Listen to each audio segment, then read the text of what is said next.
Speaking of boxing, we got to recap last week, bro. We got to recap it. Between, and everyone knows what we're talking about. Of course, well, unless you've been under a rock, we're talking about the upset fight between Devin Haney and Ryan Garcia. Everyone expected him to come out the victor, and Ryan Garcia. Speaking of dominating, when you talking about Crawford and Spence, this is a dominating performance, by Garcia.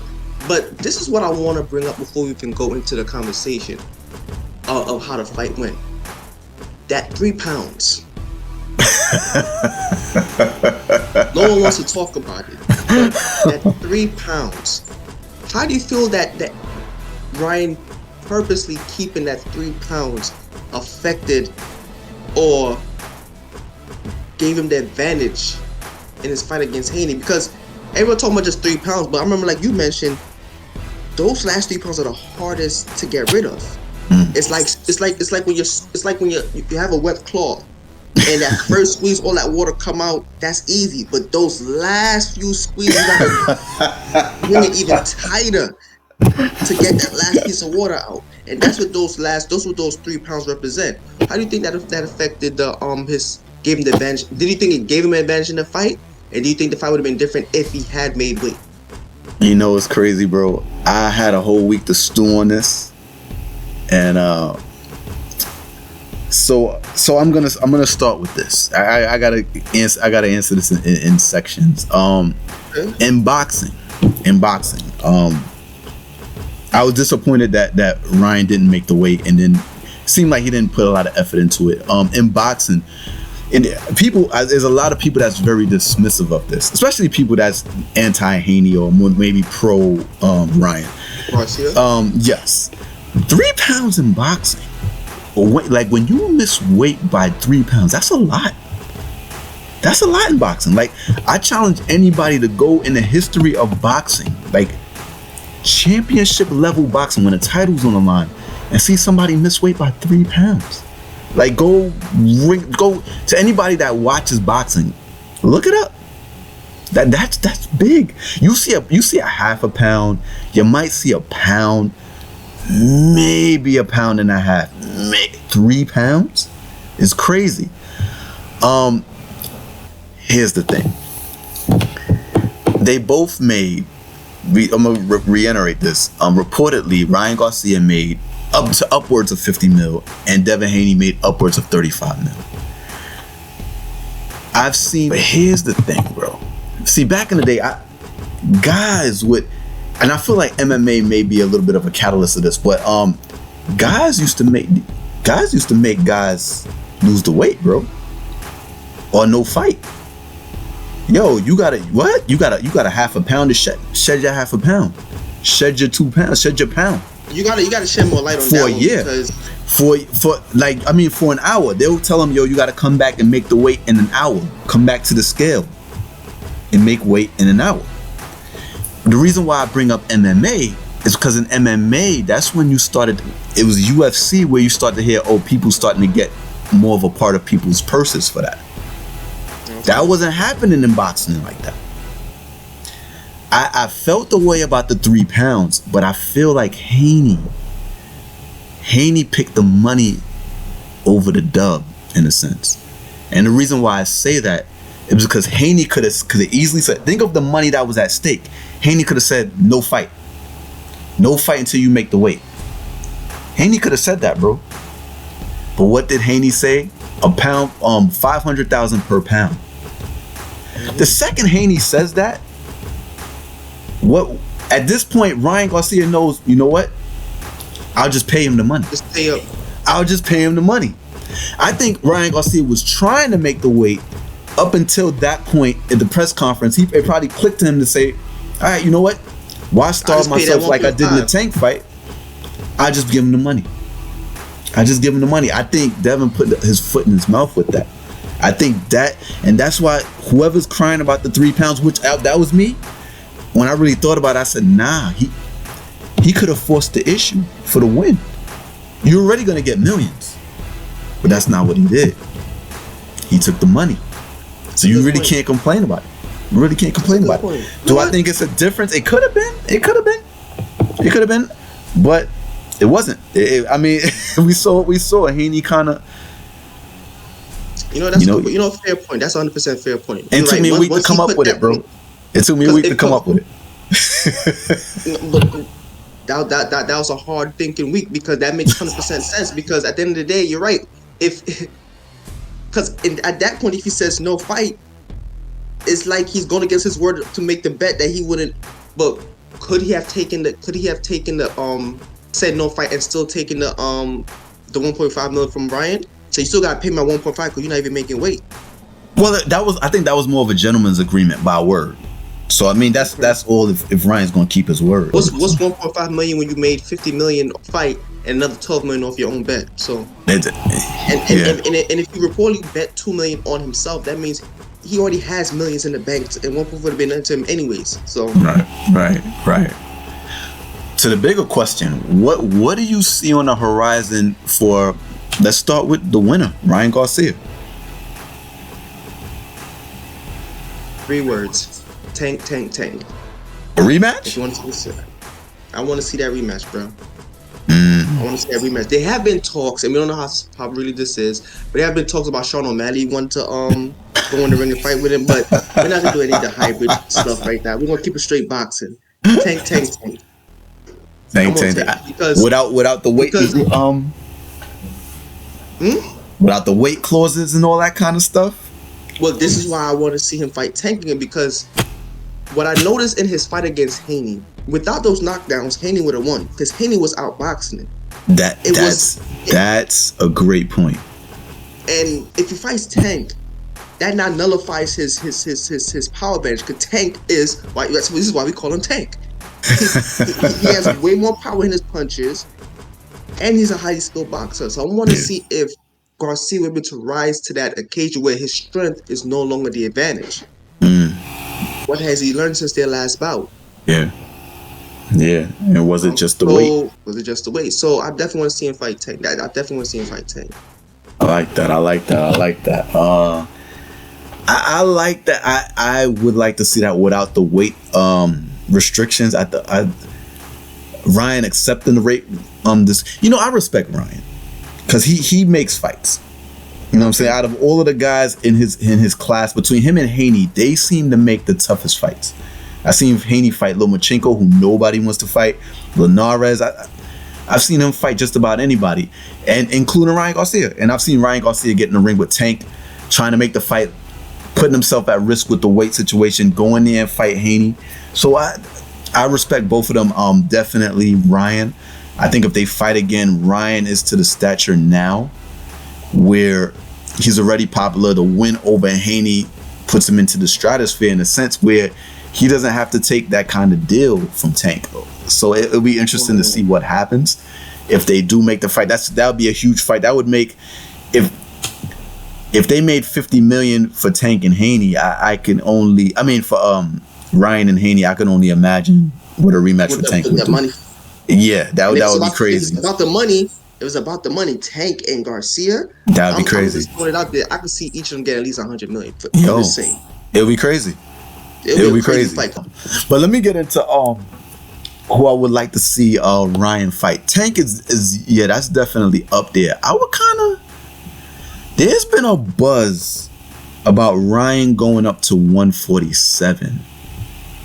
Maybe he can't make the 140. Maybe that's a stretch for him. I think he should stay at 140 because he has a size advantage. It gives him the size advantage. But at 147, it's got kind of quiet. The only name at 147 right now is Bouts Ennis, who's recently signed to DAZN. So that's what a fight that Eddie Hearns kept trying to buzz about. The knock on Bouts is that he hasn't fought anybody, but he looks great every time he fights. He's undefeated. A fight with Ryan, it wouldn't be as lucrative, but to win it, I would like to see him in Bouts. I would like to see it. I mean, more than Tank, I don't really know, but I just don't see the Tank fight happening. I don't. I gotcha. For some reason, I think Tank is going to take that win and just go into the he had a distinct advantage the last time they fought. But you said it's about the money. If a rematch between them would be huge. It would be. It would be huge. That would be huge. You just said it's about the money, like that money to Tank versus like what's a bigger money fight for Tank? But that's the thing. Tank may not make as much as fighting Ryan, but Tank is the cash cow at the moment. He can make a good amount of money without the risk of a loss. You know what I'm saying? If you think them putting a clause, that kind of weight clause in there against Ryan would tell you that there's doubt. There's doubt. He's too big. So that them doing that would indicate. Granted, Tank won the fight, but I just think that kind of clause, it kind of says a lot. Interested in the boots fight, because 147 right now is quiet. Spencer's gone, Crawford is on, the big bad wolves are gone. It's wide open. Who's the other name at 147? These aren't big names. It's Boots Ennis. And Josh Taylor maybe, but he's moving up in weight. So when I look at that division, it's there to be had. Well, what about what you think is thanks to Haney, man?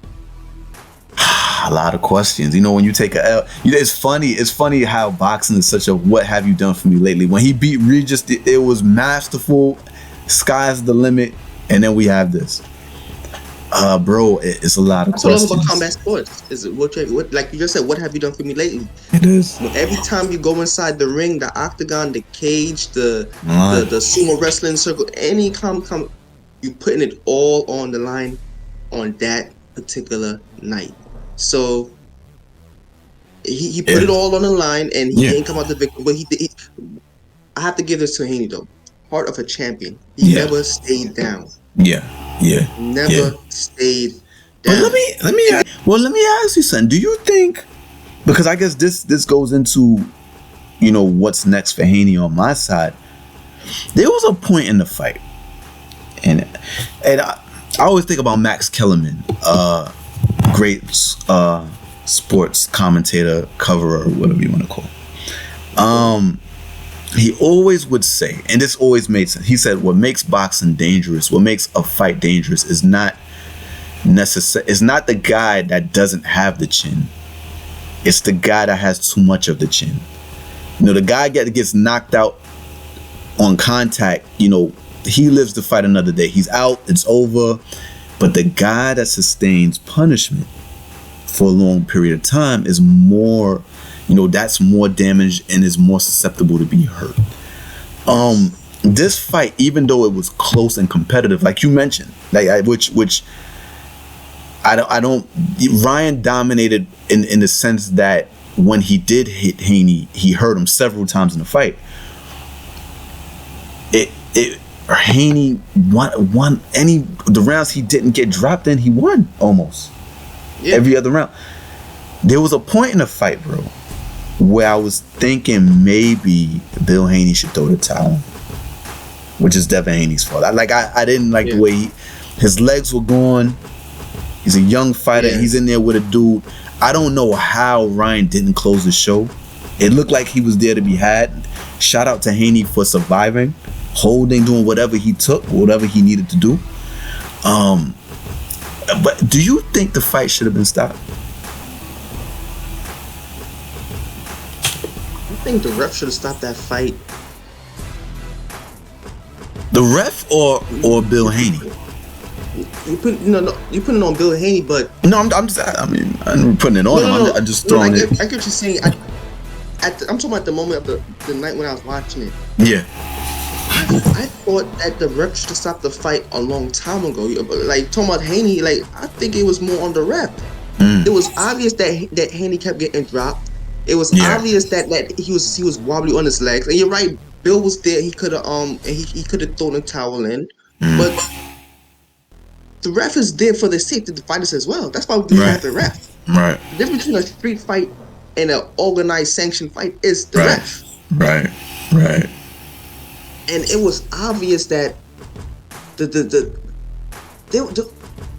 was a time when Haney just kept falling down over and over again. And I think that should have been the time when the ref should have stopped it. Yeah. Yeah. If you look on social media, people saying the ref is corrupt, and I think that is what made people feel that. That was all about nothing. Yeah, that's people. I'm saying like it's all hoopla. But I'm just saying like, you know, when your eyes are seeing this, you're saying, "Yo, why is the ref?" There was times I thought the fight was already done. Yeah, I waited for the ref to wave it off. Yeah, and he never did. Yeah, so I put him more on the ref. I understand what you say with Bill Haney, because you're right. The corner is there for the safety of the fighter, but the thing with the corner and maybe I know what you're about to say. Maybe. Well, what I'm about to say. No, you always say I'm in. All right, let me see. You always say, you know, yes men, and you know they're at the, you know, the mercy of the fighter. I know. There you go. The only person in that ring, in that bout, who is the neutral, and there are no consequences to him stopping the fight, is the ref. Right. When you put it, that's the corner. Yes, the corner is there for the safety of the fighter as well. The corner is there to see the thing that the fighter can't see. And yes, it would be, for lack of a better, it would be nice for in a perfect world for the cornerman to throw in the towel without any consequences. But they are consequences. Yeah. If this is my livelihood and I throw in the towel, you fire me for protecting you, and now I'm out of a job to feed my family, then what was the point of throwing the towel in the first place? Deontay Wilder. That's the perfect Mark example. Breland. Yeah. That's the perfect example. And it was obvious to why he would throw in the towel, but remember, these are fighters. They're fueled by ego. Mm-hmm. So they're not gonna see how you're seeing it. Let them argue with the ref. You know? If they're all with the cornerman, they are the cornerman's boss, in a sense. But the ref has no horses in the race in regards to who wins or loses the fight. Right. I always put him on the ref. Right, you're trained to stop it. You're there for that. That's what you're there for. Yeah, you're impartial. Yeah, you're there for that. The cornerman, that's the secondary job. Right. That's not the main purpose of the corner. Yeah. The ref, that's the main purpose of the ref. Facts. I agree with that 1,000%. It's just I wanted to hear another perspective of it, because that's the thing I haven't been hearing really as much. Nobody talking about stopping the fight. I watched it and it came to mind after a while. Because I was like, would Bill step in there and do that? But it's his son. You know why? It is his son. But it's a little different. It's a little different because that's not a yes man. It is that's what I'm saying. Like this really doesn't apply because that's a father-son thing. Yeah, he's not gonna fight his father. Right. But no one, you know why no one talks about it? Because in reality, this is a combat sport. This is a blood sport. Yeah. No one really wants to see the towel get stoned. This is why we have a ref. The ref is supposed to be separate from all of that. Right. Like it is. You have to get beaten very bad for even the fans to say like, "Yo, someone stop this fight." Yeah. Right. Yeah. It would have to be like you have to visually see the person lumped up and bleeding in a way that you would say like this shouldn't keep going. Yeah. Right. And that's rare. But this is why we have the ref. So, like I said, I always put on the ref. I hear you. In regards to Haney, this opens a lot of questions.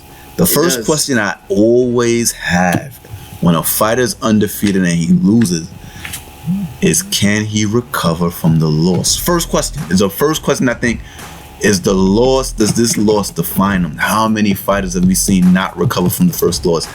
First name, one of the names that comes to mind is Ronda Rousey. From those who in the boxing, you remember Michael Grant, heavyweights, undefeated, got in there with Lennox Lewis, got knocked out, and could not stay on his feet for the rest of his career. Seemingly, like some guys, when they lose that first fight, they unravel. You know what I mean? So one of the things I think may help Haney is because he lost to Ryan before in the past. So I think maybe he kind of knows the opponent. He kind of know what he may have an idea of what he done wrong. But I'm concerned with that. I'm concerned with the beating he took. I think he might have a broken jaw.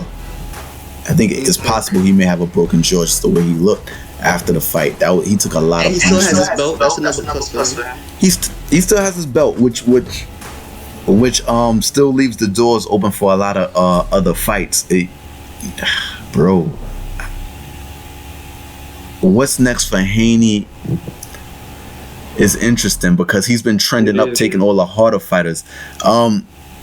Here's the thing with Haney I'm gonna mention, and there's two flaws that I've noticed with Haney. I've always mentioned, but I'm gonna bring it up. One of the flaws specifically is one of the things I wanted to see with Haney. I always wondered what would happen if he fought somebody that was skilled but his size. He's coming from the lightweight division, and Haney's a pretty big lightweight. He's even a big super lightweight, junior welterweight. He's even big at that weight class. He fought Lomachenko, who's considerably smaller than him. Got the win. He fought Jojo Diaz, considerably smaller. Got the win. Went to Australia and fought Kambosos and got the belts from Kambosos, smaller. He beat Regis. Like, even though Regis was bigger in weight as far as the weight class, when they got in the ring, you saw Haney was a lot bigger than Regis. It stood out and quicker. He brought the speed up. The one time I seen Haney hurt prior to this fight is when he fought Linares. Linares is skilled, and he's closer to Haney's size. This fight right here is interesting because Ryan Garcia is bigger than Haney, obviously, and has these 3-3 as amateurs. He has an amateur background. This is not golden. Yeah. We're talking Golden Gloves. He has pedigree. And you saw what happened, how the fight kind of turned out. So I wonder if maybe, I don't want to say maybe, I think they have to be very selective on who they pick. I would think maybe resort back to picking somebody, that's not as big as Haney.